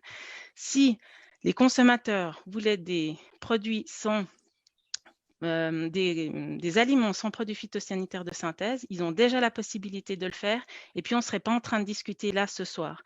Ça fait 40 ans que BioSuisse existe, c'est une association qui a été créée par des agriculteurs et donc c'est pas la grande distribution qui a mis en place ce label. Et bien malgré tout, 40 ans après, on voit que la majorité des gens consomment pas des produits sans produits phytosanitaires, qu'ils soient de synthèse ou pas. Donc, moi, j'ai envie de dire aux consommateurs, c'est vous qui tenez le couteau par le manche, agissez, faites vos achats en conséquence, et puis c'est là qu'on arrivera à aller de l'avant. D'ailleurs, BioSuisse a dit récemment dans un communiqué de presse, le ticket d'achat fait avancer les choses bien plus vite que le bulletin de vote. Et je vous encourage à aller dans cette direction. Oui. Je réponds quelque chose rapidement ici sur la question du gaspillage. Une moitié, je crois, en gros, du gaspillage, c'est pas chez les consommateurs, c'est à la production. Et Manfred Wolf, qui est agriculteur dans le Zéland, nous a dit il peut augmenter de 20% la production de carottes du jour au lendemain si on relâche un tout petit peu les marges des calibrages. Donc là, il y a un énorme gaspillage tout simplement parce qu'on s'acharne à vouloir des carottes entre telle et telle taille. Il nous dit si vous relâchez un tout petit peu, eh bien, il peut augmenter du jour au lendemain sans surcoût la quantité de carottes produites. Donc ça, c'est juste un exemple qui montre qu'il y a quand même une marge de manœuvre assez conséquente. Les consommateurs, ils font ce qu'ils peuvent, mais c'est totalement illusoire de penser que le marché va s'autoréguler ou que le comportement du consommateur va sauver le monde. On ne va pas y arriver comme ça. On est face à une crise de la biodiversité climatique et tout ce que vous voulez. Les gens éclairés, il y en a une partie, mais ça ne suffira pas à faire bouger les choses. Mais on a quand même vu quelque chose pendant le Covid. Quand les restaurants sont fermés, les gens ont acheté leur nourriture. Et qu'est-ce qu'ils ont fait quand ils achetaient leur nourriture? Eh bien, ils ont acheté beaucoup plus de bio. Donc là, on voit qu'effectivement, quand le consommateur choisit réellement, eh bien, la part du bio augmente. Mais quand on mange à la cantine ou au restaurant, on achète moins de nourriture pour chez soi à la maison et donc on achète moins de bio. On a aussi vu, c'est qu'avec l'ouverture des frontières, les consommateurs, ils ont directement repassé la frontière vers la France et vers l'Allemagne pour aller faire leurs achats. Ça existe, ça a toujours existé, ça va toujours exister. Je doute fortement que ça va fortement augmenter. Donc, l'initiative de limite. Pardon. Ce n'est pas son but. Le but de l'initiative, c'est d'interdire les pesticides de synthèse en Suisse et dans la production et aussi bien dans l'importation à but commercial. Mais les gens, s'ils veulent s'acharner à aller acheter leurs produits avec des pesticides de synthèse en France ou en Allemagne, grand bien leur face. Mais ils peuvent déjà acheter des produits sans phytosanitaires de synthèse. C'est déjà le cas. C'est déjà le cas actuellement?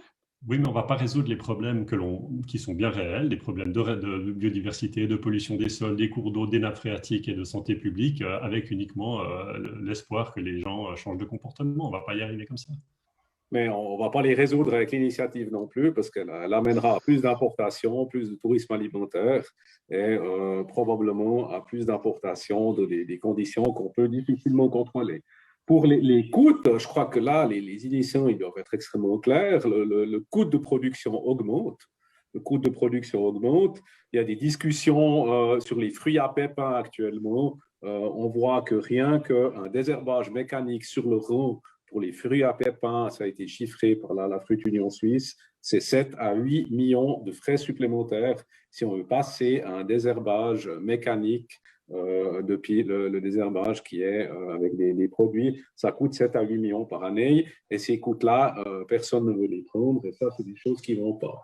Ensuite, sur le gaspillage alimentaire, là, il faut être très, très clair. Aujourd'hui, on a des produits bio qui doivent être stockés comme tout produit agricole. La récolte se fait une fois par année, je le rappelle. Vous n'avez pas une fois par mois des pommes de terre, le blé non plus. Et vous stockez beaucoup de produits agricoles jusqu'à la récolte prochaine pendant 10 à 12 mois. Et pour assurer ces récoltes, il faut de nouveau une certaine hygiène.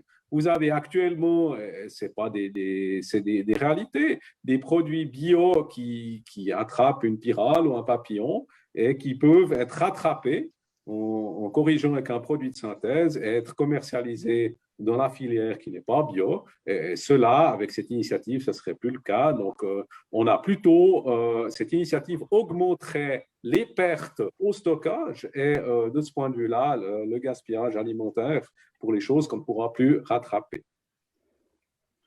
Je vais vous laisser la parole à Jérôme. Alors, vous avez certainement raison qu'on va aller de plus en plus en direction du bio parce que nous avons plusieurs problèmes qui nous obligent d'aller dans cette direction. Il n'y a pas que la biodiversité et le climat, mais il y a aussi le problème des résistances aux pesticides. Aux pesticides et aux antibiotiques qui sont d'ailleurs liés l'un à l'autre. Et si résistance mène au fait qu'on doit développer des nouveaux pesticides, il y en a à peu près 5 qui sortent par année de l'industrie et en même temps on en enlève l'année passée 33 du marché. Donc là aussi les paysans se plaignent qu'ils n'ont plus assez de produits pour traiter pour protéger leurs plantes. Je crois que ça va dans cette direction parce que de toute façon, si le produit étant toxique, tôt ou tard, malgré le fait qu'on n'a pas accès au dossier d'homologation, puisque c'est confidentiel, ce n'est pas transparent, on y arrive au point où on voit que c'est vraiment trop dangereux, qu'il y a des résistances et puis qu'on est obligé de les retirer. Maintenant, pour les techniques agriculture, je ne suis pas paysan, mais on a deux organisations, le FIBEL et puis l'Agroscope, qui travaillent dessus, qui montrent avec leurs travaux que c'est possible sans produits phytosanitaires, qu'on arrive à avoir. On a déjà 16% des paysans qui font du bio. Il y en a 2 ou 3% par année de plus. Il y a la production intégrée qui va dans cette direction sans renoncer complètement aux pesticides de synthèse, vous avez raison, mais qui va aussi essayer de réduire. Maintenant, on a le reste et malheureusement, on n'arrive pas à réduire la dose complète des pesticides, manquer les 40% d'herbicides que apparemment vous avez moins utilisés, mais en utilisant un peu plus de fongicides ou un peu plus d'insecticides, et surtout en utilisant des produits beaucoup plus toxiques, comme on a parlé des néonicotines, mais il y en a d'autres qui compensent cette réduction de quantité en kilogrammes par hectare avec des produits qui sont 10 000 fois plus toxiques que le DDT. Je crois qu'on ne peut pas comparer ça comme ça. Alors, je voulais passer aux questions du public, mais c'est très bien, vous répondez directement à certaines d'entre elles dans vos interventions. Oui, par rapport à ce que vous venez de dire, Jérôme, moi j'aurais une question peut-être pour David. C'est par rapport aux homologations des produits phytosanitaires. C'est vrai qu'on n'a pas accès, donc les dossiers d'homologation ne sont pas publics, si je comprends bien. Et est-ce que ça, c'est pas finalement extrêmement problématique quand même? Tout d'abord, donc, sur la toxicité des produits, j'aimerais répondre encore. Le sujet a été évoqué. L'OMS, les classes, ont 3 classes. Et depuis 2002, vous n'avez plus aucune substance qui a été homologuée dans la classe la plus toxique. Depuis les années 60, quand ces produits ont été utilisés, la toxicité des produits qui ont été employés a diminué de plus de 40%. 40% de diminution de la toxicité.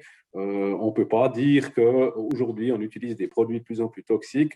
On utilise aussi de moins en moins de matière active. On a passé de 10 kg à 1 kg de matière active à l'hectare pour ces produits-là. Et les produits bio sont eux aussi issus d'une fabrication synthétique. Et des produits bio qui marchent très bien, qui sont utilisés aussi dans le label non bio. Il y a des phéromones, mais qu'on ne ramasse pas au bidon, qui passent aussi par un processus de fabrication de synthèse qui sont utilisés. Ensuite, sur l'homologation, des modifications ont été faites et il y a une ouverture du processus qui a été faite. Il y a des prises de position sur ces procédures d'homologation qui sont possibles. Il y a l'Office fédéral qui a également intégré 4 offices, je rappelle 4 offices fédéraux qui participent à ces procédures. Elles sont menées de manière sérieuse et scientifique. Et je pense qu'on doit faire confiance aux scientifiques qui gèrent ces procédures et qui analysent le risque qu'on a avec ces produits dans le but de le limiter. Et ensuite, je rappelle aussi qu'on a une initiative parlementaire qui va être mise en œuvre, qui va réduire de 50% le risque lié à l'utilisation de ces produits. Donc, on va clairement dans un sens. Et cette initiative parlementaire, dont vous pouvez publiquement consulter l'ordonnance d'application, qui fait plus de 130 pages, elle a des mesures très concrètes et très ciblées pour diminuer les produits, pour diminuer les risques, contrairement à l'initiative qui est relativement vague et qui met un délai de 10 ans. Ici, non, on s'attelle directement à la tâche avec des mesures très concrètes. Et c'est encore une raison pour laquelle nous optons pour le contre-projet parlementaire et pas pour l'initiative. Petite précision juste concernant l'homologation. Donc, depuis l'année prochaine, c'est l'Office fédéral de l'environnement qui a le lead. Il y a une consultation des organisations environnementales qui sera faite. J'ai cherché chez Swissmedic comment ça se passait pour l'homologation. J'ai rien trouvé. Je ne sais pas comment ça se passe. Je ne sais pas si c'est l'Office de l'environnement qui a le lead. Ça m'étonnerait. Et encore moins si on consulte les organisations environnementales. Il y a une erreur là, ce n'est pas l'Office fédéral de l'environnement, c'est l'OSAV qui va être le lead, qui a repris le lead de l'OFAG, l'Office fédéral de la santé alimentaire et vétérinaire. Il y a 4 offices qui sont impliqués, donc on sont impliqués, tous les domaines de politique publique. C'est clairement pas l'Office fédéral de l'environnement ni l'Office fédéral de la santé publique qui ont le dernier mot ou qui sont les principaux acteurs de ça. La procédure d'homologation des pesticides de synthèse est beaucoup moins stricte que les procédures d'homologation des médicaments. On a même de temps en temps des problèmes avec des médicaments, mais on en a beaucoup plus avec l'homologation des pesticides de synthèse. J'aimerais revenir sur la question aussi de la toxicité qui aurait diminué de 40% depuis 1960. Ce n'est pas du tout ce que montre une étude récente qui montre qu'effectivement, les quantités ont diminué, mais la toxicité globale environnementale a augmenté parce que justement, des produits comme les néonicotinoïdes sont apparus bien après les années 60, sont apparus dans les années 90. Et donc, c'est à ces moments-là qu'on a des molécules extrêmement toxiques qui sont arrivées sur le marché. J'aimerais aussi revenir sur la question de l'initiative parlementaire qui nous est présentée comme une solution qui réglerait finalement le problème. Alors, c'est très bien qu'elle existe et c'est très bien si on commence tout de suite. Il n'y a bien sûr rien contre ça. Seulement, voilà, ça fait bientôt 5 ans qu'on a lancé notre initiative. Le Parlement aurait amplement eu le temps de proposer des mesures réellement contraignantes. Là, l'initiative parlementaire, elle en est qu'à la phase de consultation. On n'aura pas de décision avant le vote. Donc, en fait, c'est finalement une promesse électorale et rien de plus. Et par contre, en 5 ans, le Parlement aurait tout à fait eu le temps de mettre en place une réelle politique agricole 2022+. Ce qui n'a pas été le cas, ça a été botté en touche et c'est principalement sous pression du lobby agricole que cela a été fait.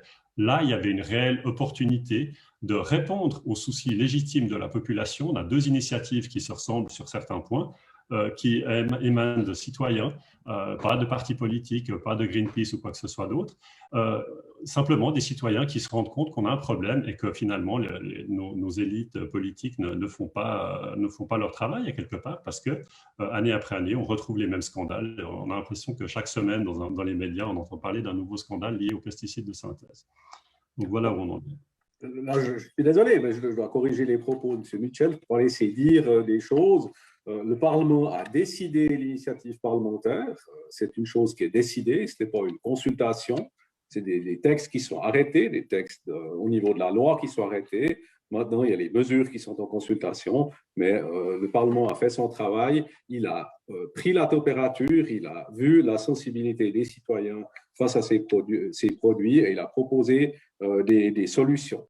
Concernant la PA 22, il y avait d'autres discussions qui ne concernent pas les produits de synthèse, qui n'ont pas été retenues pour le moment et qui font l'objet d'un travail qui va aller au-delà et qui va intégrer toute la chaîne alimentaire. Si vous prenez les 2 postulats de la Commission d'économie des renonces du Conseil national et du Conseil des États, et là, je pense que c'est quelque chose d'intéressant pour mettre les incitations aussi à la bonne place. C'est quelque chose qui devrait vous intéresser également parce que ça va dans le bon sens.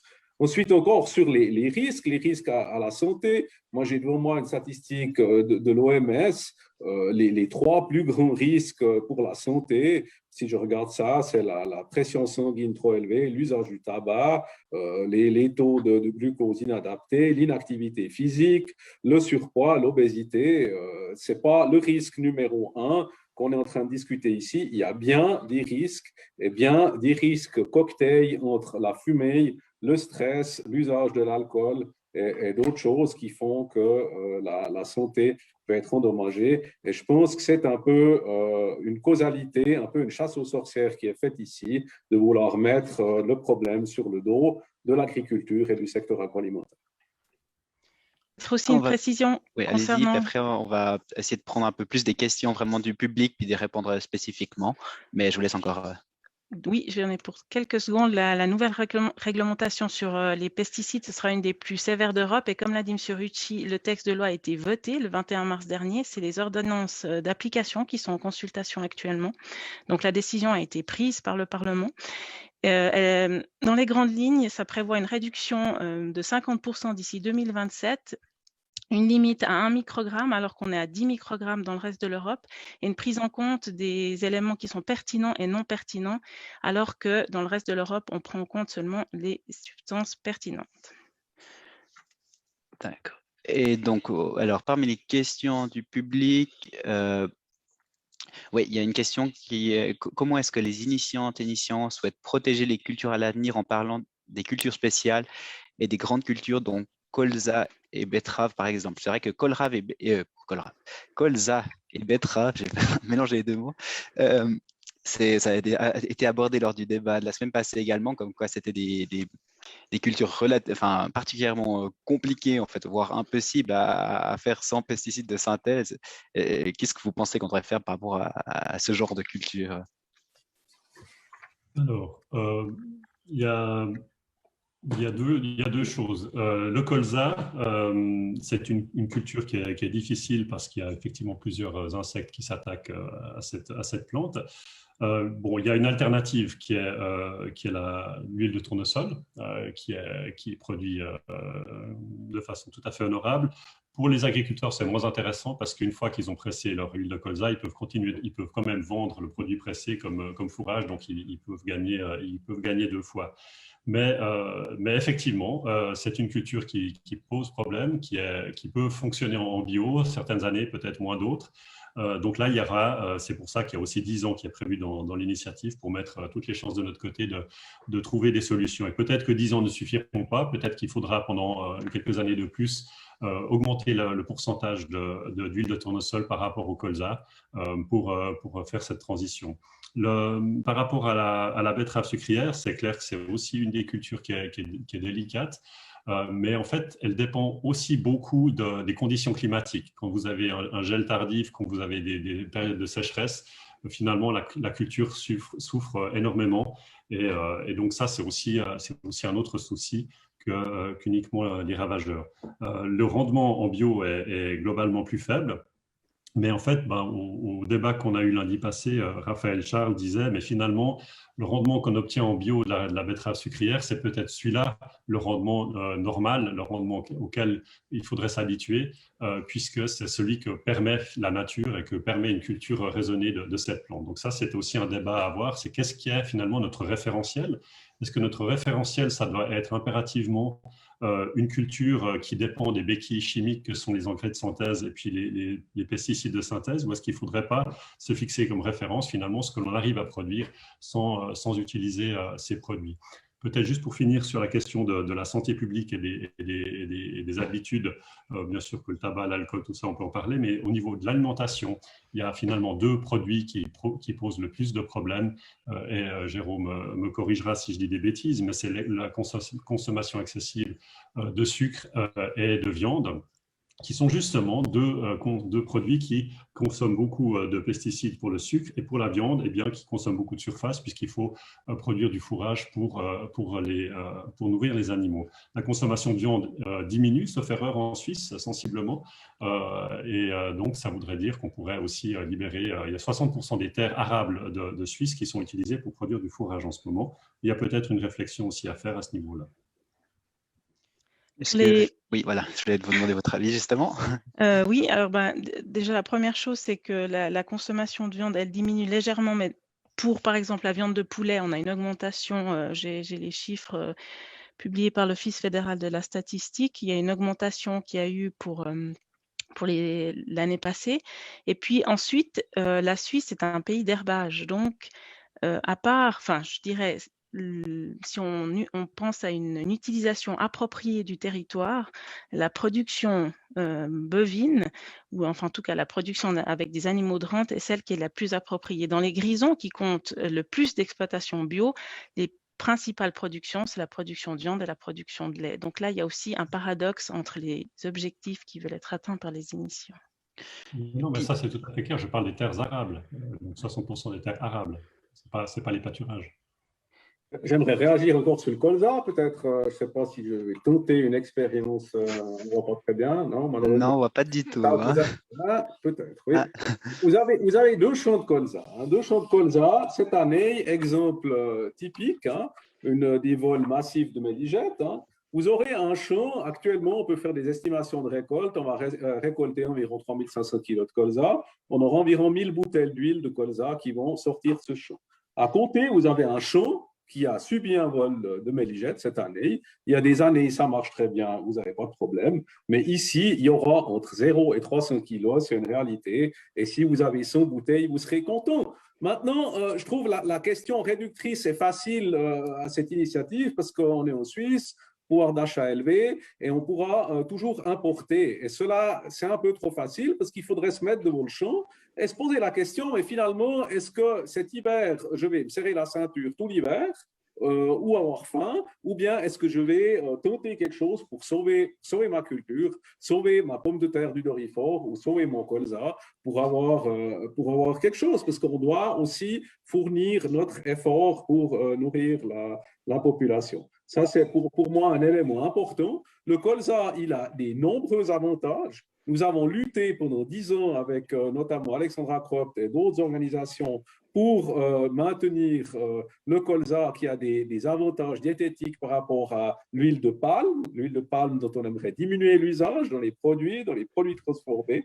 Et j'ai des grandes craintes qu'avec cette initiative, on importera davantage d'huile de palme pour remplacer le colza, qui est riche en oméga 3, qui est riche en vitamine E et qui est une combinaison d'acides gras qui est idéale. Et elle crée de la valeur ajoutée chez les familles paysannes, chez les centres collecteurs qui la récoltent, qui la trient, et dans les minoteries, dans les pressoirs. vous avez une création de valeur. Et c'est pour ça qu'on milite pour des cultures qui sont ainsi et qui permettent de remplacer des huiles comme l'huile de palme qui sont produites dans des conditions sociales discutables et qui n'ont pas les mêmes avantages du point de vue diététique. Ça, M. Tchoudi pourra le confirmer.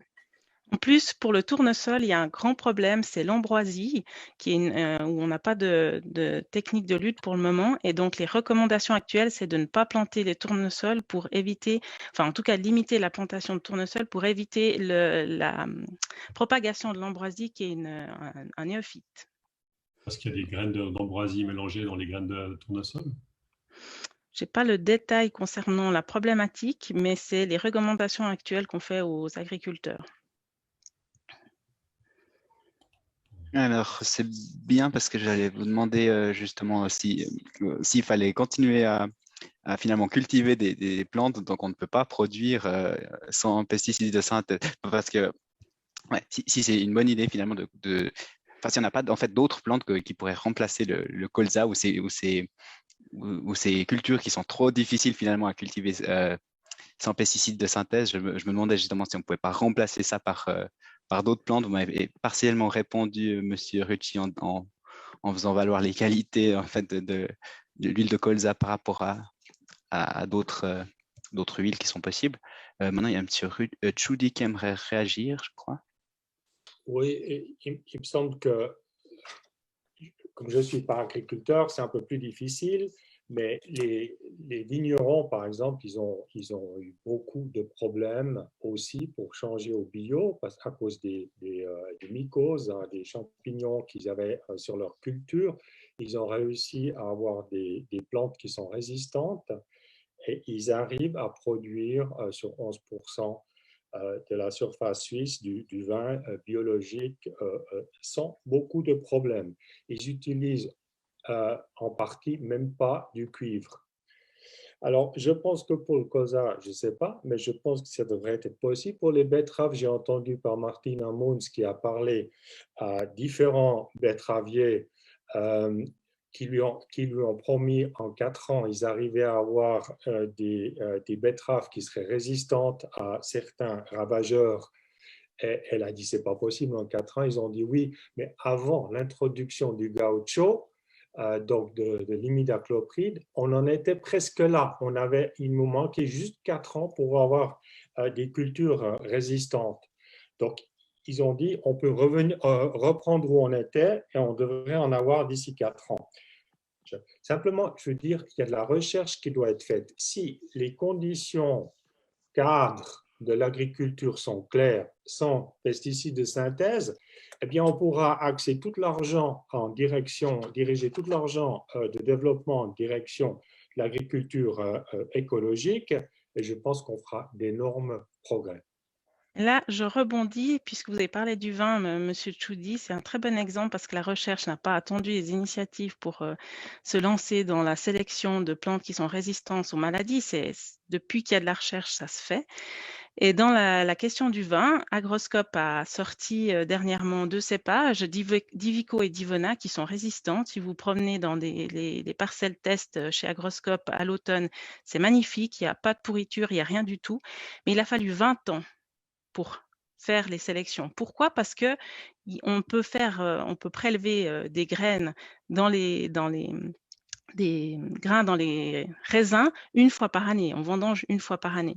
Il faut faire de la sélection, ça prend énormément de temps. Après, là, maintenant, ces cépages sont sortis officiellement. Il faut encore tout le travail des pépiniéristes qui vont multiplier ces plantes pour après les commercialiser chez le vigneron. Il faut compter entre 4 et 5 ans parce que la filière a décidé de suivre la voie de la certification qui garantit la santé des plantes. Après, une fois que cette plante est chez le vigneron, jusqu'à qu'elle soit en pleine production, il faut compter environ 3 ans. Donc, on est à environ 28 ans, presque 30 ans, jusqu'à ce qu'on ait une réponse à un problème. Et ensuite, une fois que le vin est là, il faut encore que le consommateur adhère. S'il n'aime pas le goût, si ça ne lui plaît pas, eh ben, tout ce travail, ça a été fait pour des prunes. Donc là, pour revenir aussi sur la question du temps qui est prévu, ce délai transitoire de 10 ans qui est prévu par les initiants, c'est clairement insuffisant. Pour la recherche, parce que ça prend du temps pour sélectionner et arriver à des variétés qui sont celles que l'on désire, mais aussi parce que le texte est assez clair avec l'article 3, c'est-à-dire qu'on a une entrée en vigueur directement de ces restrictions. Et on peut prendre des mesures seulement en cas de situation grave, comme par exemple une famine. Donc, ça veut dire que ces 4 ans aussi qui manquent dans l'exemple que vous mentionnez pour les betteraviers, eh ben, ils ne sont pas disponibles parce que l'entrée en vigueur du texte se fait immédiatement. Oui, Je vais prendre une dernière réaction de Jérôme. On va prendre une dernière réaction de Jérôme et après, on va faire un petit tour de conclusion parce que le temps, vous parlez du temps, le temps il avance, il est 8h37. Et donc, voilà, dernière réaction de Jérôme et ensuite on fait le petit tour de conclusion. On n'a pas dit que du jour au lendemain, il n'y aurait plus de pesticides de synthèse. On a 10 ans de transition. Donc, on pourra diminuer progressivement la quantité des pesticides en utilisation. Le texte dit tant que l'article 74 n'est pas totalement mis en œuvre, le Conseil fédéral ne peut autoriser provisoirement les denrées alimentaires non transformées contenant des pesticides de synthèse ou pour la production desquels des pesticides de synthèse ont été utilisés que si elles sont indispensables pour repousser une menace fondamentale pour les hommes ou la nature, notamment une pénurie grave ou une menace exceptionnelle pesant sur l'agriculture, la nature ou les hommes. Une menace exceptionnelle. Donc moi, je comprends que c'est rentre en vigueur directement et c'est clairement ce qui est mentionné dans le texte des initiants. Sinon, ils n'auraient pas mis l'alinéa 3 de l'article 197. Alors, puisque cette question semble quand même importante à avoir une réponse, je vais juste une réponse encore à ça avant le tour de conclusion. Les deux autres alinéas sont clairs. On a toujours communiqué sur 10 ans de transition. Cette phrase est effectivement un peu alambiquée. Mais il faut retenir 10 ans de transition et pour beaucoup de cultures, on a déjà vraiment des solutions. Dans l'agriculture biologique, il y a quelques-unes où effectivement, on en a parlé aujourd'hui, c'est celles qui reviennent toujours, qui sont plus difficiles. Il faudra voir effectivement mettre tout l'effort de recherche pour avancer, pour trouver des solutions. Pour certaines, on va utiliser des solutions de remplacement dans une phase comme le tournesol, par exemple. Pour la vigne, j'aimerais juste quand même signaler qu'à Neuchâtel, on est quasiment à 50% de vignes bio, si ce n'est biodynamique. Et à ma connaissance, on n'utilise pas tellement de cépages autres que le pinot noir, le chasselas, etc. Donc, visiblement, les viticulteurs neuchâtelois, pourtant il pleut quand même pas mal à Neuchâtel, ils parviennent très bien avec ce genre de méthode. Donc, moi, j'ai assez confiance dans la capacité de notre agriculture. Ok, on va passer cette fois au tour de conclusion et je propose de commencer par David. Bien, merci pour... Pardon, je m'excuse. On va juste dire le temps, peut-être par personne, pour le tour de conclusion, comme ça. Pour l'instant, si jamais on est à peu près équilibré au niveau de la temps de parole pour le pour et pour le contre, il y a Jérôme qui s'est un peu moins exprimé, mais Edouard un peu plus, donc ça compense au niveau des camps, donc on est plutôt équilibré. Et puis maintenant, pour ce petit tour de conclusion, est-ce qu'on dit 2 minutes par personne? 2 minutes on va dire 2 minutes. On vous laisse 2 minutes pour conclure chacune. Voilà, pardon. OK, donc merci pour l'organisation de ce débat qui a été riche et nourri. Je conclue de manière suivante. Je pense qu'on doit gérer des risques. On doit gérer des risques et il faut savoir rester humble. Rester humble, il y a des situations où on a besoin de produits. On va faire des efforts, on va diminuer de 50% les risques dans les prochaines années avec une autre en fonction immédiate. Mais il ne faut pas promettre des choses et faire des spéculations. La France est revenue en arrière dans la culture de la betterave. Elle est revenue en arrière sur une décision. Elle autorise certains produits. Et je pense qu'on peut faire mieux en restant humble et en gérant des risques. On a des germes, des risques bactériologiques qu'on doit pouvoir contrôler avec des biocides, des produits de synthèse, des produits de synthèse qui sont aussi utilisés dans l'agriculture biologique. Et c'est pour ça qu'on a besoin de ces produits et pas d'une interdiction formelle qui va tuer l'innovation, qui va tuer des belles aventures qui sont nées aussi à Yverdon pour des utilisations robotisées, pour utiliser des produits en microdoses qui sont vraiment des belles évolutions, des belles innovations technologiques. Et il ne faut pas tuer ça avec cette initiative. Là, je vais donner la parole à Jérôme. Bien, moi, je veux juste vous dire que nous fonctionnons comme les sols arables, c'est-à-dire que nous avons dans notre corps un microbiome, c'est la quantité de toutes les bactéries que nous avons dans l'intestin. Et ces bactéries gèrent plein de tâches. Elles sont très diverses. Elles ont une influence sur la digestion, elles ont une influence sur le métabolisme, elles ont une influence sur notre défense immunitaire. Et si nous ingérons des pesticides, nous allons décimer ces bactéries et nous allons faire un décalage du spectre des bactéries vers des bactéries plus problématiques qui sont des salmonelles, qui sont des clostrides difficiles, qui causent des maladies. Et tout ça, ça va nous rendre malades. C'est pour ça que j'aimerais simplement dire les sols ne supportent pas les pesticides de synthèse, ils perdent leur fertilité et nous, on perd notre santé.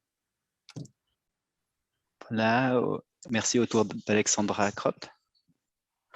Alors pour moi, cette initiative, elle n'est pas durable. J'ai déjà mentionné en début d'exposé parce que les aspects socio-économiques ne sont pas pris en compte. On regarde seulement les aspects environnementaux, alors que pour la production agricole suisse, il y a des aspects socio-économiques qui doivent être respectés. C'est ce qui est obligatoire dans la législation. Elle n'est pas équitable parce qu'elle concerne uniquement les PPS, les produits phytosanitaires, donc, sans tenir compte des autres substances qui sont problématiques. J'en ai déjà parlé. Et puis, on peut déjà manger sainement aujourd'hui parce que c'est quelque chose que j'ai entendu dans nombreux débats. Grâce à cette initiative, vous pourrez manger sainement. On a déjà ce choix, on peut déjà le faire et je le répète, BioSuisse a, à mon avis, très bien parlé, le ticket de caisse agit plus vite que le bulletin de vote. Et à ceux qui disent qu'il faut bien commencer quelque part, parce que ça revient aussi souvent dans les débats, je l'ai aussi mentionné dans la discussion avant, l'agriculture, elle a déjà commencé. Il y a plus de 20 ans, il y a plus de 40 ans même si on prend BioSuisse. Il y a plus de 20 ans avec l'introduction des prestations écologiques requises, avec l'introduction de ces objectifs environnementaux pour l'agriculture, et on continue sur cette lancée. Et on aimerait bien, je le répète encore une fois, ne pas être les seuls à tirer sur cette corde. Et puis un dernier, Edouard Mitchell. Voilà, alors je pense qu'effectivement, on est dans une situation objectivement de crise. Les indicateurs sont au rouge pour la biodiversité, pour les eaux de surface souterraines, pour les sols et pour notre santé au final. Donc, on ne peut pas prétendre que tout va bien et qu'on peut continuer comme ça. Ce qu'il nous faut aujourd'hui, c'est vraiment, et ce qu'on propose finalement, c'est un New Deal, c'est un nouveau partenariat entre les paysans, les paysannes, leur savoir-faire de terrain, l'innovation. La Suisse a la meilleure capacité d'innovation qu'on puisse imaginer. On est capable de faire des choses, on est capable de relever des défis. S'il y a quelque chose que l'on a, c'est vraiment cette capacité d'innovation. Aujourd'hui, ce n'est pas la Suisse, mais disons, notre civilisation a réussi à envoyer des sondes sur Mars et faire voler des hélicoptères sur Mars. Je pense que si on est capable de faire ce genre de choses, je pense qu'on est aussi capable de trouver le talon d'Achille de ces différents ravageurs de nos cultures. Si on y met plus de moyens. La recherche en bio à l'échelle mondiale, c'est quelque chose comme 1% du total. En Suisse, on est plus, on est de l'ordre du 10%. Mais si on accepte cette initiative, eh bien forcément qu'il n'y aura plus de raison de faire autre chose. Donc, on multipliera par 10 l'effort de recherche et ça, c'est quand même conséquent. C'est aussi une opportunité de donner à la Suisse une image formidable de pionnière. On n'a pas toujours été les pionniers pour relever les grands défis de société. Là, on a une opportunité en or, et puis c'est également des potentiels d'innovation pour des PME, mais également pour le tourisme, l'attractivité de la Suisse comme havre de paix et puis aussi de nourriture sans pesticides de synthèse. Ce sera forcément un argument de plus. Voilà. Merci beaucoup. Merci beaucoup au public. Merci beaucoup surtout aux 4 intervenantes et intervenants qui ont accepté de se prêter au jeu ce soir. Donc, ce débat, il a été enregistré et puis vous pourrez le retrouver sur les réseaux d'Alternatives. On mettra le lien sur le site internet, sur la page Facebook. Ce sera sur YouTube également. On espère que ça aura pu vous aider à former votre opinion sur le sujet et puis on vous invite à partager ensuite la vidéo quand elle sera publiée pour que d'autres personnes puissent également entendre les arguments de chacune et chacun. Voilà, encore une fois, merci beaucoup Edouard Mitchell, merci David Rucci, merci Jérôme Tudy, merci Alexandra Cropt. Et puis, on va se quitter là-dessus. Je vous souhaite une très bonne soirée. Au revoir. Merci. Au revoir, merci. Merci.